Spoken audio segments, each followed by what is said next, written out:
Assalamualaikum warahmatullahi wabarakatuh.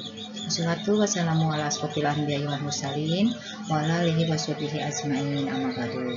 Puji dan syukur kita panjatkan kehadirat Allah Subhanahu wa taala. Berkat taufik dan hidayahnya kita semua di sini bisa berkumpul dalam keadaan sehat walafiat. Shalawat serta salam kita panjatkan kepada junjungan Nabi besar kita, Nabi Muhammad Shallallahu alaihi wasallam. Semoga semua yang ada di sini mendapat syafaatnya pada akhir zaman. Apa kabar anak-anakku? Kelas 7, Ibu ucapkan selamat ya.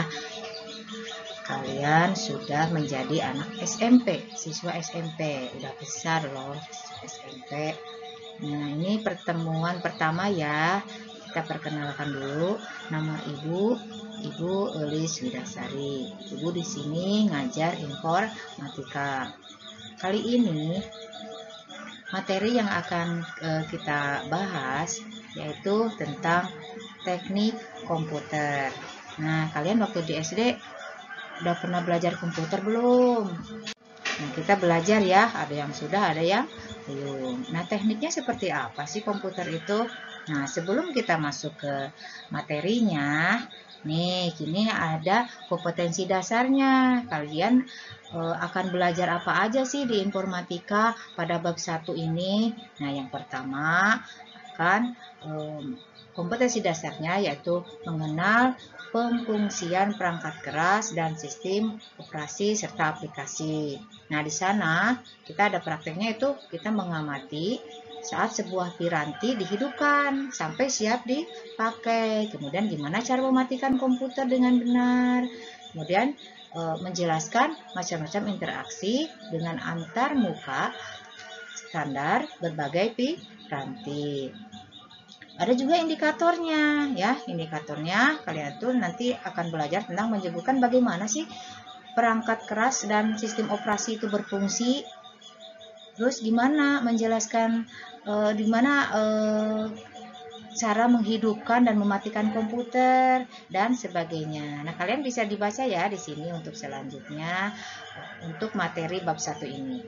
Namun, untuk pertemuan kali ini kita akan membahas tentang perangkat keras dan perangkat lunak komputer. Disimak ya materinya.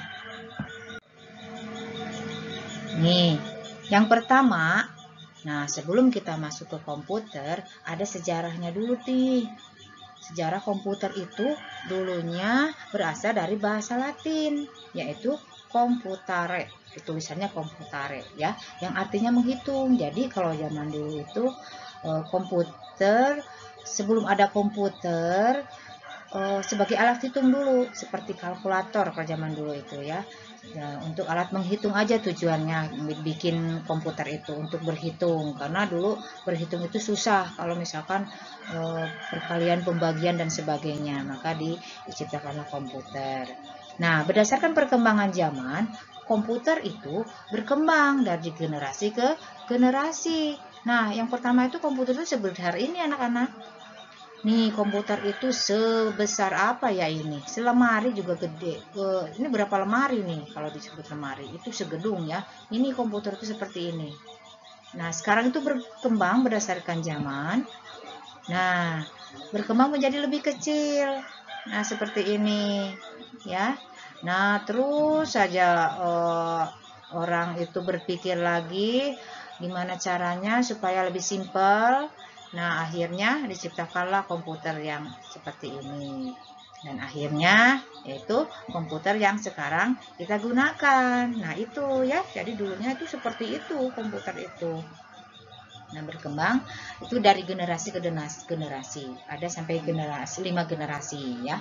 Nah, sistem cara kerja komputer itu ada dibagi menjadi 3 bagian ya. Ada bagian sebagai hardware, yaitu perangkat kerasnya.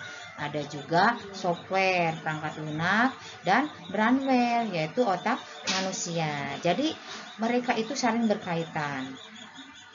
Perangkat keras tanpa adanya perangkat lunak itu tidak bisa berjalan. Begitu juga sebaliknya. Ada perangkat keras, ada perangkat lunak, tapi tidak ada manusia yang menjalankannya, juga komputernya juga tidak bisa jalan. Nah, begitu ya anak-anakku. Nah, selanjutnya Nih, kita cari tahu nih, definisi komputer itu apa sih? Nah, jadi komputer itu merupakan alat elektronik yang saling bekerja sama. Nah, di sana itu fungsinya berbeda-beda. Di dalam komputer itu ada peralatan-peralatan yang mempunyai tugas masing-masing. Yang pertama, ada yang tugasnya untuk menerima data, untuk menginput data. Nah, setelah data diinput, kemudian diolah. Ada lagi bagiannya untuk mengolah data atau memproses data itu.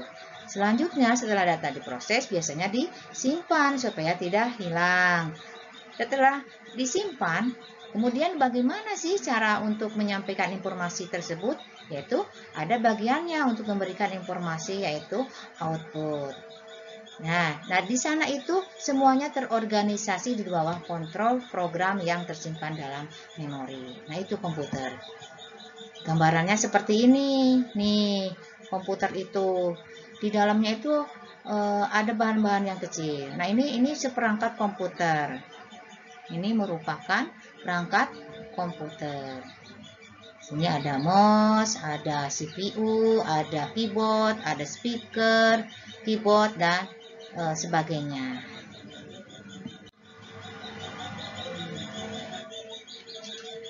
Nah, sekarang kita masuk ke perangkat komputer itu yang tadi ya. Yang tadi udah Ibu bahas bahwa perangkat komputer itu ada 3 bagian ya. Ada hardware, ada software, ada brainware. Itu bagian-bagian dari perangkat komputer. Nah, dari sistem komputer ini ada bagian-bagiannya. Hardware itu merupakan perangkat keras. Ini perangkat kerasnya. Software itu perangkat lunaknya. Brainware itu otak manusia. Jadi ini saling bekerja sama. Kalau tidak ada salah satu, yaitu tidak akan berjalan. Ini brainware manusia. Jadi manusia yang menjalankan semua perangkat ini.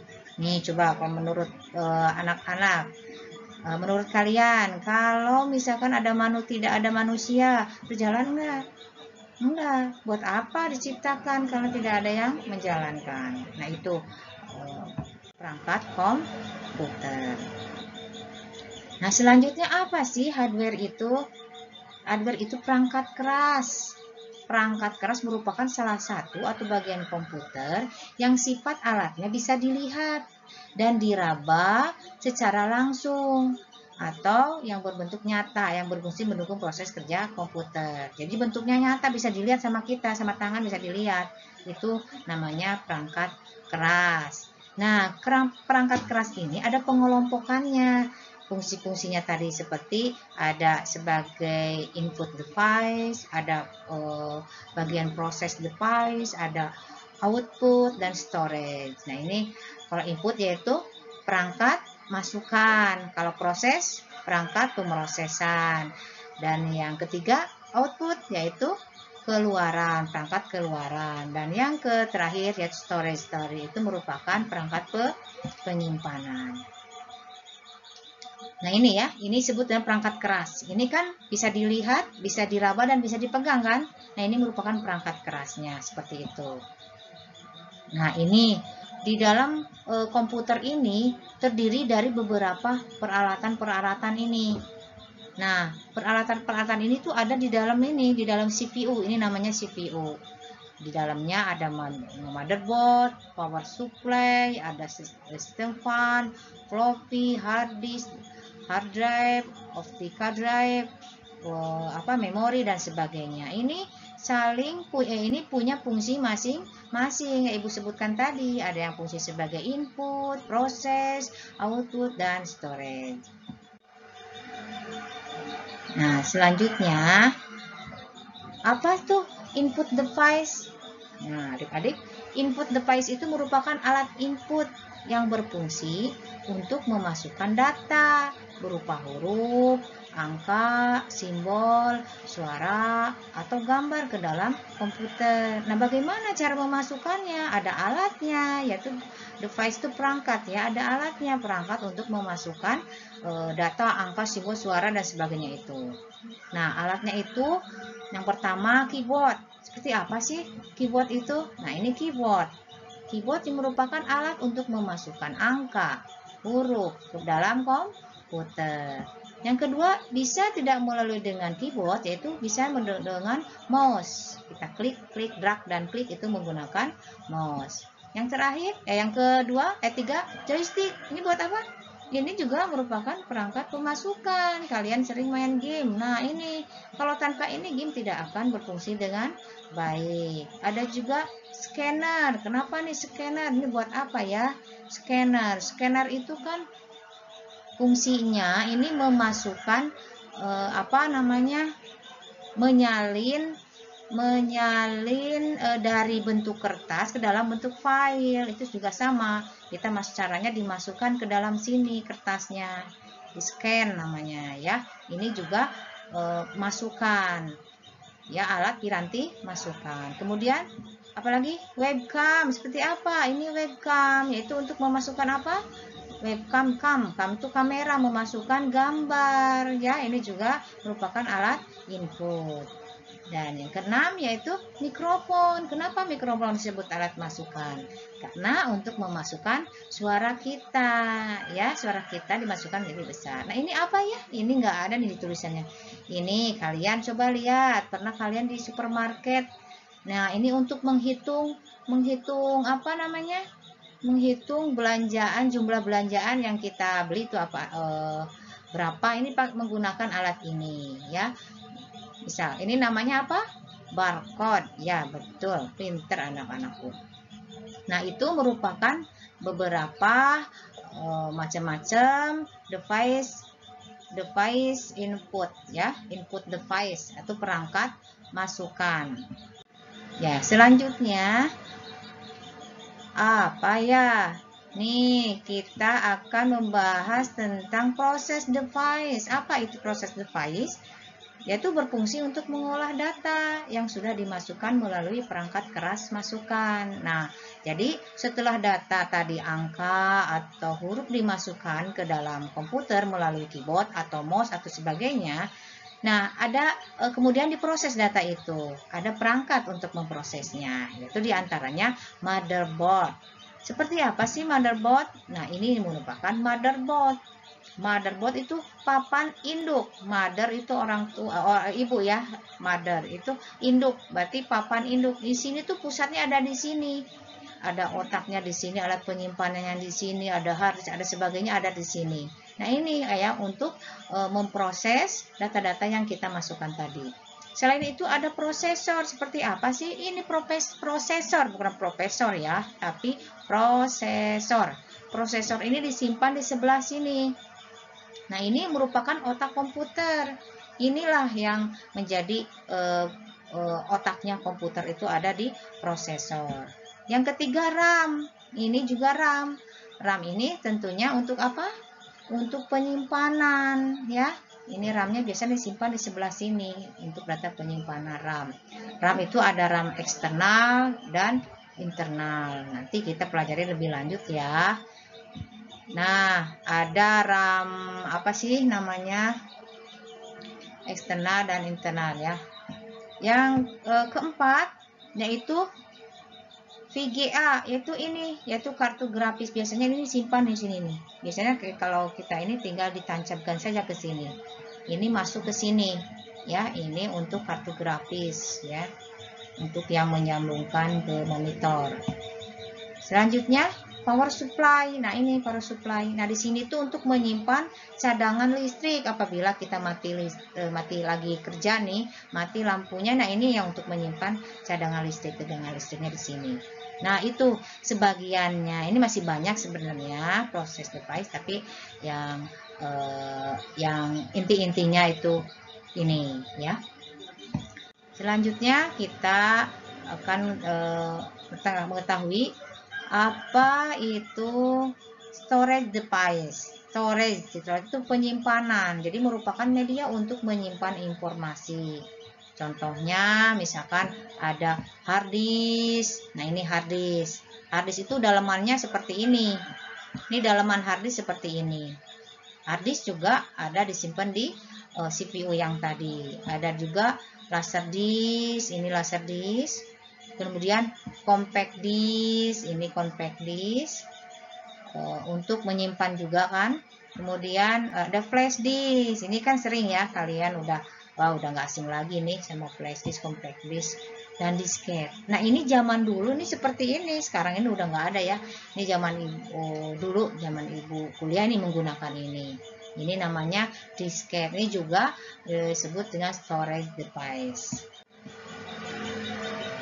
Nah, selanjutnya yang terakhir yaitu output device, merupakan perangkat komputer untuk menampilkan hasil akhir.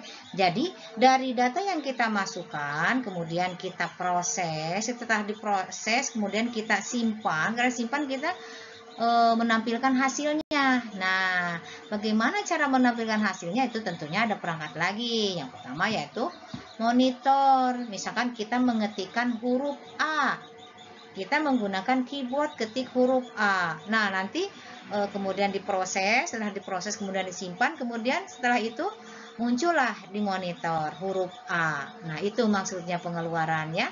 Jadi ada outputnya, pengeluarannya. Kita menuliskan apa, nanti keluarnya dari sini.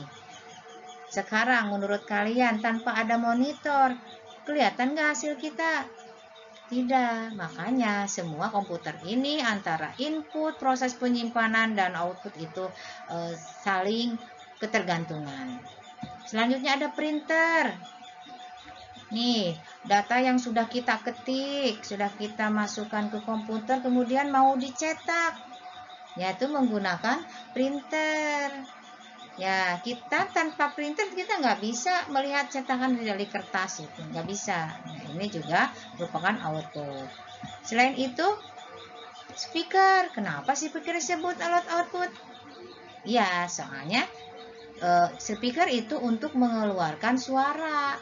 Ya, alat inputnya. Misalkan kalau sering ya mungkin, misalkan untuk menampilkan lagu, memperbesar suara, itu menggunakan speaker. Nah, speaker merupakan alat input dalam bentuk suara. Nah, itu anak-anakku. Nah, merupakan perangkat keras dan bagiannya. Nah, yang kedua yaitu software. Tadi hardware, ini software, yaitu perangkat lunak. Merupakan perangkat komputer yang tidak bisa kita lihat dan kita raba. Jadi nggak kelihatan ini kalau perangkat lunak itu seperti apa sih. Fungsinya sebagai sistem penggerak perangkat keras. Jadi perangkat keras ini tidak akan berfungsi tanpa adanya perangkat lunak yang menggerakkan perangkat keras itu. Ya, itu. Perangkat lunak ini dibagi menjadi dua bagian. Jadi di dalam komputer itu ada perangkat lunaknya. Perangkat lunak itu ada dua fungsi. Ada yang sebagai sistem operasinya, ada juga sistem aplikasinya. Apa itu sistem operasi? Nah, perangkat lunak sistem operasi merupakan perangkat lunak yang berfungsi untuk melakukan kontrol dan menerjemahkan perangkat keras. Ya, jadi yang mengendalikan perangkat keras itu adanya di sistem operasi, ya, yang menjalankan software aplikasi seperti program pengolah kata, pengolah angka, pengolah gambar, dan sebagainya. Itu sistem operasi yang mengelolanya. Inilah kalau di dalam kehidupan sehari-hari, kalian tahu kan ada jalan. Nah, di jalan raya itu kan ada jalan yang besar, misalkan di bypass itu jalan besar.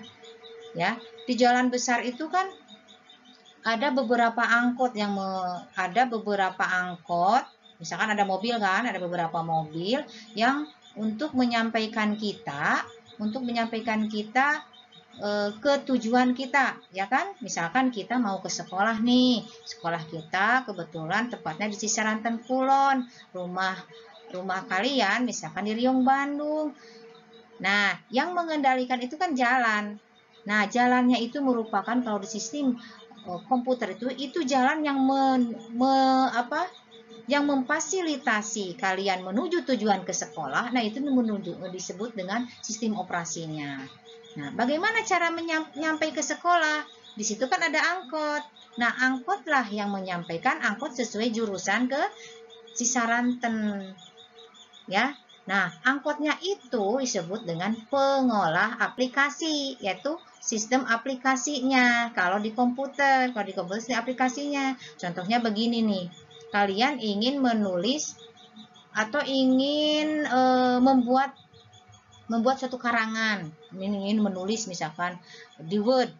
Di Word kan untuk mengolah kata nih. Kalian ingin menulis di Word. Oh iya, bukan menulis dulu, maksudnya begini nih.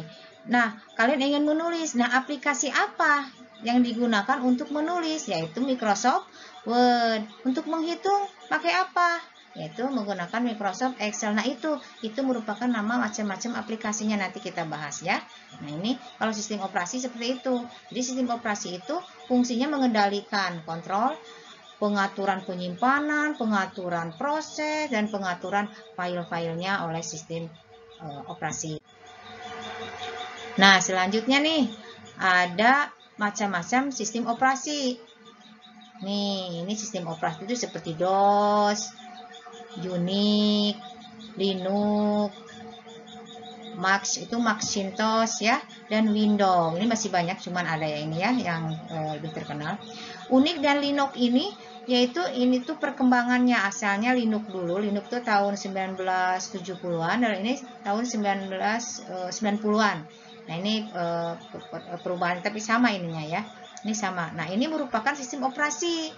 Ada disebut dengan DOS, Unix, Linux, Macintosh, dan Windows. Ini bagaimana versinya, ini ada kekurangan, ada kelebihan, nanti kita dibahas lebih lanjut ya. Ini kita hanya menjelaskan macam-macamnya saja. Nah, tadi kita udah membahas tentang sistem operasi. Sekarang perangkat lunak sistem aplikasi yang merupakan program yang biasa dipakai oleh pemakai untuk melakukan tugas-tugas yang spesifik. Seperti tadi Ibu sebutkan, misalnya kalian ada tugas nih dari Ibu Guru, tugas disuruh membuat makalah, misalkan makalah. Ada di Windows, misalkan ini yang kita pakai Windows, ada beberapa aplikasi di sini tuh, misalkan ada Word, Excel, CorelDRAW, PowerPoint, Movie Maker, Photoshop, dan sebagainya. Nah, menurut kalian untuk membuat makalah, mana aplikasi yang dipilih? Ya, aplikasi yang dipilih yaitu Word. Word untuk mengolah kata. Nah, seperti itu, seperti tadi Ibu jelaskan ya. Jadi sistem aplikasi itu merupakan program yang dipakai oleh pemakai untuk melakukan tugas, untuk menyelesaikan tugas ya, yang spesifik. Seperti itu. Bisa misalkan nih, kita lihat misalkan ini Word, ini lambang Word. Ini gunanya buat apa? Mengolah kata. Jadi kalian kalau ingin membuat makalah, membuat cerita atau apa itu dengan menggunakan Word. Kalau ini apa? Ini merupakan pengolah angka. Ini namanya Excel, Microsoft Excel. Ini Microsoft PowerPoint. Kalau angka yaitu membuat perhitungan keuangan. Angka ya, rumus dan sebagainya. Kalau PowerPoint buat apa? Untuk presentasi. Nih, Ibu presentasi nih sekarang. Ini menggunakan Microsoft PowerPoint. Ini apa? Kalau ini Photoshop untuk mengolah foto. Jadi kalian kalau untuk mengolah foto bisa menggunakan Photoshop. Dan ini CorelDRAW. CorelDRAW yaitu untuk mendesain grafis, misalkan untuk ingin membuat logo dan sebagainya. Nah, jadi menggunakan CorelDRAW. Nah, itu mungkin anak-anakku materi untuk hari ini ya. Di sini kita sudah belajar tentang perangkat keras dan bagian-bagiannya. Kemudian perangkat lunak juga. Jadi perangkat keras itu dibagi menjadi 4 bagian. Ada perangkat masukan, perangkat proses, perangkat penyimpanan, dan perangkat pengeluaran. Kemudian ada juga disebut dengan software. Software itu yaitu perangkat lunak. Perangkat lunak dibagi menjadi 2, yaitu perangkat lunak sistem operasi dan perangkat lunak sistem aplikasi. Tadi udah belajar ya contoh-contohnya. Nah, ini ada tugas dari Ibu. Tugasnya, kalian tahu nih, komputer itu kan tersusun antara hardware, software, dan brainware. Ketiga unsur tersebut saling terhubung satu dengan yang lainnya. Coba sebutkan alat-alat apa saja yang termasuk dalam perangkat keras komputer dan perangkat lunak komputer. Tuliskan jawabanmu dalam bentuk tabel ya. Nah, dalam bentuk tabel ya, kalian tuliskan misalkan di sebelah kiri perangkat lunak apa aja dan bagiannya apa aja. Kemudian perangkat keras, misalnya yang belah kanannya itu seperangkat lunak. Ditulis dalam bentuk tabel. Ya, demikian pertemuan hari ini. Semoga materi kali ini dapat bermanfaat buat kalian semua. Selamat belajar. Assalamualaikum warahmatullahi wabarakatuh.